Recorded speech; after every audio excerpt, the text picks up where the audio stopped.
Maabot sa 17 bihikulo inarado kan sarong SUV kasubagong maagahon. Driver kan SUV nagpurbar pang magdulag asin pigtutubudang nasa irarum kan impluwensya kan arak susug sa mga otoridad. Si Chris Novello nakatutok.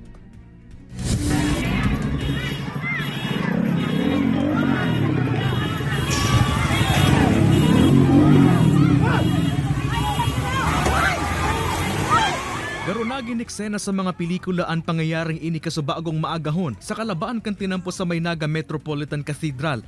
Inarado kaya kan sarong SUV ang apat na lunadan na nakapark sa gilid kan tinampo. Alagad imbes na magbabaan driver asin magsuko sa mga nagresponding pulis, nakipagmatagasan ini asin pinurbarang magdulag. Kalampag talaga sir, sobrang ingay talaga na sunod-sunod hanggang pagsilip ko. Yung driver, aktong patakas.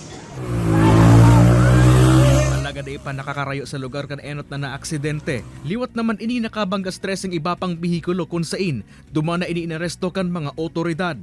Lalapag siya. Kada na siyang pinanggaan doon.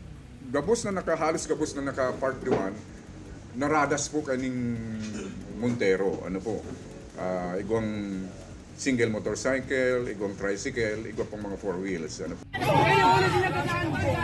Duwa ka tawag na irido sa insidente kay bana na ang motoristang ini na nakapailarong pasubuot sa SUV kan akusado. Pigtutubodan man kan mga otoridad na nakainom man ang driver kan SUV.